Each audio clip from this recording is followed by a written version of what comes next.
Question number 8 issuance shares and debenture से related है, important topic है। क्या है sir, Sikandar company limited registered with a registered capital of $1 million। अच्छा, एक बात जो आप लोगों ने याद रखनी है हमेशा कि जब भी आपके पास क्वेश्चन के अंदर रजिस्टर्ड कैपिटल दिया जाए, रजिस्टर्ड कैपिटल का एक और भी नाम है ऑथराइज कैपिटल। ऑथराइज कैपिटल या रजिस्टर्ड कैपिटल की कोई वर्किंग नहीं होती, ना ये किसी वर्किंग में यूज होता है, ना इसकी कोई एंट्री रिकॉर्ड की जाती है। So always remember, registered capital जब भी आपके पास दिया हो, आपने सिंपली इसके साथ वही करना है जो आपके घर वाले आप लोगों के साथ करते हैं, दैट इज इग्नोर। कुछ करने की जरूरत नहीं। इसका एक और नाम भी मैंने बता दिया, ऑथराइज कैपिटल। ये होता क्या है, क्विकली में थोड़ा सा अगर आपको फ्यू सेकंड्स के अंदर उसको मैं थोड़ा सा आपको ब्रीफ कर दूं कि जब भी कोई कंपनी, पब्लिक कंपनी हम रजिस्टर करवा रहे होते हैं या स्टार्ट कर रहे होते हैं, तो कंपनी जो है वो अपना एक कैपिटल डिसाइड करती है, उसको रजिस्टर्ड या ऑथराइज कैपिटल कहते हैं। ये बेसिकली कंपनी अपनी लिमिट बताती है कि इन फ्यूचर जब भी हम शेयर्स इशू करेंगे तो हम इस रजिस्टर्ड कैपिटल को क्रॉस नहीं करेंगे, ये हमारा रजिस्टर्ड कैपिटल है। तो उसकी वर्किंग, उसकी एंट्रीज कुछ भी नहीं होती। खैर, which is divided into 1 lakh ordinary shares of ₹10 each. ये ₹10 क्या दे रहा है, ये हमें पार वैल्यू दे रहा है। During the year 2013, the following transactions were completed. Number one, पहली ट्रांजेक्शन आया, जरा इसकी एंट्री रिकॉर्ड करते हैं, क्योंकि issuance of shares and debenture के अंदर नॉर्मली जो रिक्वायरमेंट आती है, that is to prepare the securities. So number one, पहली रिक्वायरमेंट, पहली ट्रांजेक्शन, उसकी एंट्री हम बनाते हैं। Company offered 8,000 shares at par. Company ने 8,000 शेयर्स ऑफर किए थे। अच्छा, ये ऑफर का जब वर्ड नॉर्मली कैंडिडेट जब सुनता है तो समझ जाता है कि यार ये वो सब्सक्रिप्शन वाला केस है कि कंपनी ने कुछ शेयर्स ऑफर किए और फिर कुछ एप्लीकेशंस रिसीव होंगे। तो बिल्कुल परफेक्ट, आपने इस चीज को गैस करना है थोड़ा सा पहले। आपने ऑफर किए कितने, 8,000 शेयर्स कंपनी ने ऑफर किए एट पार, यानी कि पार पे ही ऑफर किए। 10 वाले शेयर 10 में ही ऑफर कर रहे हैं। मार्केट वैल्यू भी इसकी ₹10 ही है। Companies bankers inform that the total amount receive 87,000। अच्छा, एक चीज जो बच्चा बहुत कंफ्यूज करता है अपने आप को, बहुत ज्यादा उसको जो है ना उसमें बहुत स्ट्रगल करता है कि वो ये नहीं समझ पाता है कि मैं डेबिट में जो है वो कितनी अमाउंट लिखूं। ठीक है, एक बात याद रखिएगा, जब आपको कोई भी अमाउंट रुपीज में दी गई है, कोई भी वैल्यू आपके पास आ रही है, कोई भी फिगर आपके पास आ रहा है और वो रुपीज में आ रहा है, सो इट मीन्स वो नंबर ऑफ शेयर्स नहीं है, वो रुपीज है। वो आप डायरेक्टली डेबिट या क्रेडिट में पोस्ट कर सकते हैं। ठीक है, अगर यहाँ पे लिखा होता 87,000 शेयर्स या 80, तो उसका मतलब वो क्वांटिटी है, फिर आपने उसको मल्टीप्लाई या डिवाइड करके उसकी वैल्यू कैलकुलेट करनी है। बट जब 87,000 रुपीज दे रहा है तो इट मीन्स डायरेक्टली आपको टोटल वैल्यू बता रहा है। यानी कि bankers inform total amount received 87,000। It's not a number of shares application, ये नंबर ऑफ शेयर एप्लीकेशन नहीं है, ये अमाउंट है, मनी, पैसा, बैंक जो आपको रिसीव हुआ है, दैट इज ₹87,000। तो 87,000 रुपीज कंपनी को रिसीव हुए हैं एप्लीकेशन के तौर पे। है, company finalise the allotment and refunded the excess amount. अच्छा, पहले इसकी थोड़ी सी हम वर्किंग कर लेते हैं कि कंपनी ने ऑफर कितने किए थे। ऑफर 8,000। अच्छा, एक और बात मैं यहाँ पे चलते थे बताता चलूं कि एक बात याद रखिएगा कि ऑफर की कोई एंट्री नहीं बनती। ऑलवेज रिमेंबर, ऑफर की कभी कोई एंट्री नहीं बनती। कंपनी शेयर्स 8,000 ऑफर कर रही है, ठीक है, वेल एंड गुड, बहुत अच्छी बात है, इसकी कोई एंट्री रिकॉर्ड नहीं होती। एंट्री किसकी रिकॉर्ड होती है, एप्लीकेशन रिसीव की। एंट्री किसकी रिकॉर्ड होती है, एप्लीकेशन एक्सेप्ट की, यानी कि शेयर्स इश्यूएंस की। एंट्री किसकी रिकॉर्ड होती है सॉरी, एंट्री किसकी रिकॉर्ड होती है, रिजेक्शन की, कि अगर आपने कोई शेयर्स रिजेक्ट किए। एंट्री किसकी रिकॉर्ड होती है, कि अगर कोई शेयर्स आपने अंडर राइटर्स को इशू किए, अदरवाइज ऑफर की एंट्री कोई नहीं बनती। ये पीस ऑफ इंफॉर्मेशन है, ठीक है। 8,000 जो है हमने शेयर्स ऑफर किए थे। अब कह रहे हैं 87,000 रुपीज, फिर रिपीट कर रहा हूँ, क्या मैंने किस पे जोर किसे बढ़ा, 87 रुपीज की एप्लीकेशन रिसीव हुई है। अब देखना यह है कि 87 रुपीज की एप्लीकेशन तो रिसीव हुई, लेकिन नंबर ऑफ शेयर्स कितने रिसीव हुए, यानी कि नंबर ऑफ शेयर एप्लीकेशन कितनी रिसीव हुई। अब थोड़ा सा दिमाग चलाएं, थोड़ा सा सुकून से सोचें कि 87,000 रुपीज की एप्लीकेशन रिसीव हुई है, और ये जो एप्लीकेशन रिसीव हुई हैं, इन एप्लीकेशंस की वैल्यू कितनी है, यानी कि एक एप्लीकेशन कितने की है, तो पार पे हमने इशू किया तो ₹10। ऐसा ही है भाई, उसको सिंपल देखिए ना, मुझे क्वांटिटी देखनी है ना कि कितने आपके पास यहाँ पे शेयर एप्लीकेशन रिसीव हुई है। तो अगर टोटल वैल्यू फॉर एग्जांपल 87,000 है और एक एप्लीकेशन जो है वो ₹10 की है, तो 87,000 डिवाइडेड बाय 10, तो 8,700 एप्लीकेशन रिसीव है। If it is too complicated, so मैं उसको आसान जबान में समझाने की कोशिश करता हूँ। फॉर एग्जाम्पल, आपने फ्रूट्स परचेज किए, आपने जो है वो फॉर एग्जाम्पल एप्पल परचेज किए, या आपने ऑरेंजेस परचेज किए, और मैं कहता हूँ आपने ₹500 के ऑरेंजेस परचेज किए हैं, और एक ऑरेंज जो है वो ₹10 का है। ठीक है, लेट्स टेक एन एग्जांपल, ₹500 के ऑरेंजेस परचेज किए और एक ऑरेंज ₹10 का है। तो अगर कोई आपसे पूछता है, आपके पेरेंट्स पूछते हैं कि बताओ कितने ऑरेंजेस परचेज किए, तो आप क्या करेंगे, 500 रुपीज के टोटल ऑरेंजेस, एक ऑरेंज 10 रुपए का है, तो आपने डिवाइड किया तो पता चला कि आपने जो है वो 50 ऑरेंजेस आपने जो है वो परचेज किए। आपने सिंपली क्या करा, 500 डिवाइडेड बाई 10 कर दिया, तो 50 ऑरेंजेस आपने परचेज किए।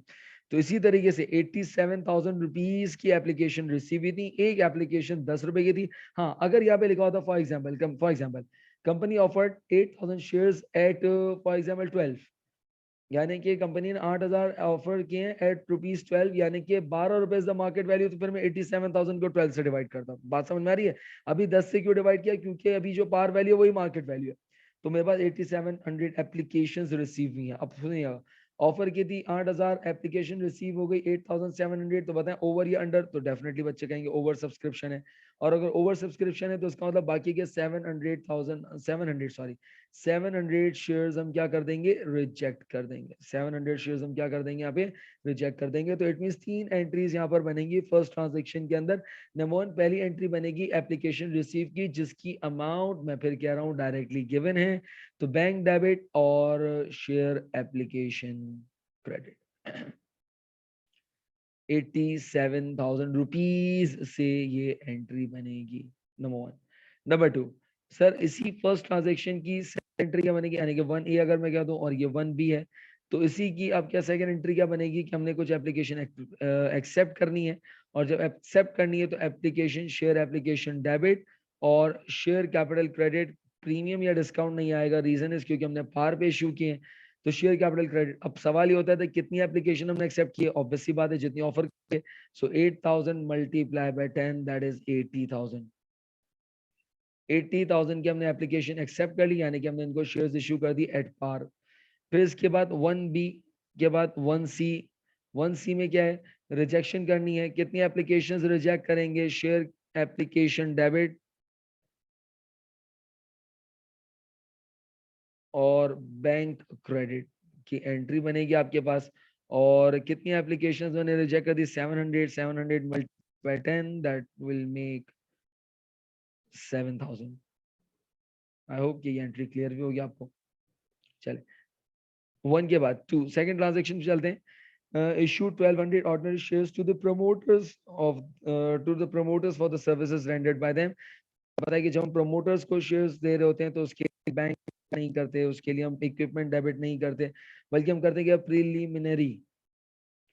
प्रीलिमिनरी एक्सपेंसेस डेबिट करते हैं, और बाहर पे इशू किया है तो शेयर कैपिटल क्रेडिट कर देते हैं। और कितने किया आपने, कितने शेयर्स, 1,200, और 1,200 multiply by 10, this will make 12,000।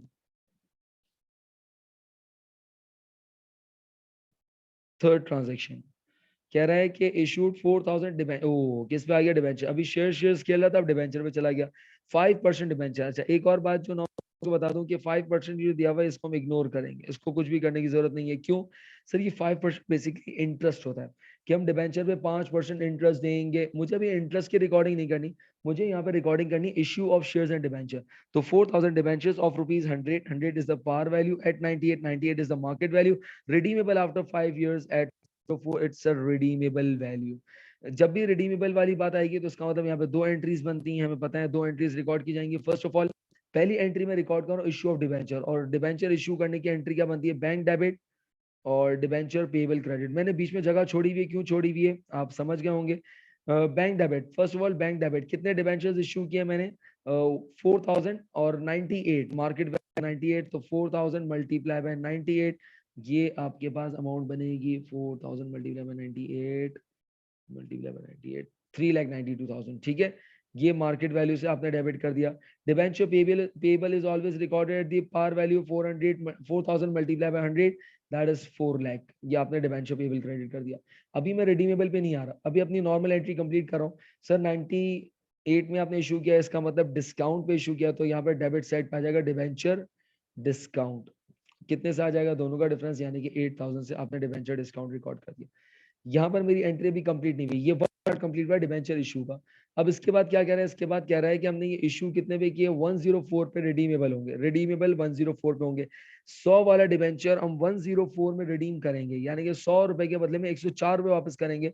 तो पता चला कि कंपनी को 4 रुपए का नुकसान हो रहा है, तो 4 रुपए के नुकसान के लिए हम यहाँ पे एक और लाइन आइटम ऐड करेंगे, loss on issue of debenture, और कैलकुलेशन का तरीका ये होगा कि 4 मल्टीप्लाई बाय 4000। यहाँ पर इसकी वर्किंग कर देता हूँ। 4 मल्टीप्लाई सर 104 से नहीं, 104 से रिडीमेबल वैल्यू, हमें रिडीमेबल को रिकॉर्ड नहीं करना, हमें लॉस को रिकॉर्ड करना। लॉस 4 रुपए का है तो loss on issue of debenture debit, और क्रेडिट हो जाता है प्रीमियम ऑन रिडेम्पशन। रिडेम्पशन यानी कि 16,000 से हम ये एंट्री रिकॉर्ड कर देंगे।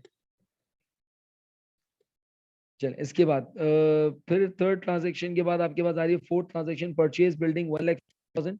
फिर अगेन ये देखें, ये रुपीस दिया हुआ है, क्या दिया हुआ है rupees, it's not a number of share, तो उसका मतलब डायरेक्टली बिल्डिंग को डेबिट कर दूंगा 1,50,000 से, and issue ordinary shares which have a market value of 12.50।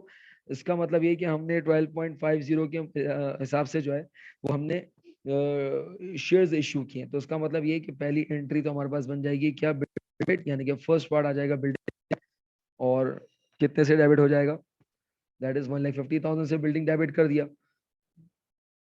अच्छा फिर इसके बाद हम कर देंगे शेयर कैपिटल। अब शेयर कैपिटल जब मैं क्रेडिट करने जा रहा हूँ, शेयर कैपिटल कैलकुलेट करने के लिए मुझे पार वैल्यू पे रिकॉर्ड करना है, लेकिन नंबर ऑफ शेयर्स गिवन नहीं है सर, लेकिन घबराना नहीं है। क्यों? क्योंकि मुझे यहाँ पर उसने 1,50,000 की बिल्डिंग है और इसकी मार्केट वैल्यू बता दी है, मार्केट वैल्यू कितनी आ रही है, दैट इज 12.50, 12.50 पर शेयर, तो 1,50,000 डिवाइडेड बाय 12.50, सो ये आपके पास बन जाएगा 150,000 डिवाइडेड बाय 12.50, 12,000, यानी कि 12,000 शेयर्स कंपनी इशू कर रही है, तो 12,000 मल्टीप्लाई बाय 10, तो ये आपके पास हो जाएगा 1,20,000, और ये जो डिफरेंस है ये हमारे पास या तो प्रीमियम होगा या डिस्काउंट होगा, तो ये हमारे पास आ रहा है शेयर प्रीमियम, क्योंकि क्रेडिट साइड शॉर्टर है, तो 30,000 से हमने शेयर प्रीमियम रिकॉर्ड कर दिया। चलिए फिर इसके बाद क्वेश्चन नंबर 5 की अगर हम देखें, बात करें, ओ sorry, transaction 5, issued 9,000 ordinary shares in full settlement of the bond payable of rupees 85,000। कुछ भी नहीं, आपने शेयर्स इशू किए लेकिन बॉन्ड्स पेबल को सेटल करने के लिए, सर ये क्या मतलब है भाई, पहले आप मशीन डेबिट करते थे, फर्नीचर, इक्विपमेंट, प्रीलिमिनरी एक्सपेंस, अब यहाँ पे हम डेबिट कर देंगे क्या, बॉन्ड्स पेबल, और बॉन्ड्स पेबल कितना है 85,000, बॉन्ड्स पेबल डेबिट, और share capital credit 85,000। Transaction 6, transaction issued sufficient number of shares, यानी कि नंबर ऑफ शेयर्स नहीं बता रहा, खैर हमें पता है नंबर ऑफ शेयर्स कैसे कैलकुलेट करने, of rupees 15, that is a market value, purchase of equipment 5.5 lakh, par value is rupees 10 per share, यानी कि 5.5 लाख का आपने जो है वो इक्विपमेंट परचेज किया, जी परचेज ऑफ इक्विपमेंट 5,50,000, तो एंट्री क्या बनेगी, इक्विपमेंट डेबिट 5,50,000, और शेयर कैपिटल क्रेडिट कर देंगे, and share capital is always recorded the par value, लेकिन पार वैल्यू मुझे नहीं दे रहा, लेकिन 5,50,000 डिवाइडेड बाय 15, डिवाइडेड बाय 15, तो ये 36,000 कुछ शेयर्स आ रहे हैं, मल्टीप्लाई बाय 10,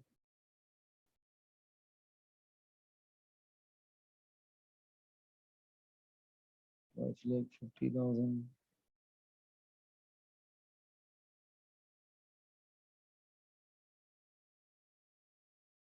इसको 15 की जगह 16 कर दें, क्योंकि नंबर ऑफ शेयर्स डेसिमल में नहीं आने चाहिए, तो उसको थोड़ा सा करेक्ट कर लिया, अगर आपने 15 के हिसाब से भी कर लिया ठीक है, कोई इशू नहीं, लेकिन कॉन्सेप्चुअली अगर देखें ना तो नंबर ऑफ शेयर्स डेसिमल में नहीं आने चाहिए।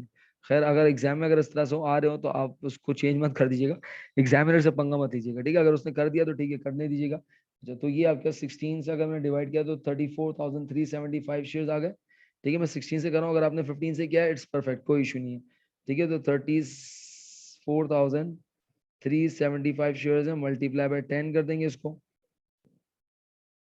तो 3,4,3,750 और माइनस 5,50,000, तो ये मेरे पास आएगा 206,250, ये मेरे पास क्या लाएगा, शेयर प्रीमियम।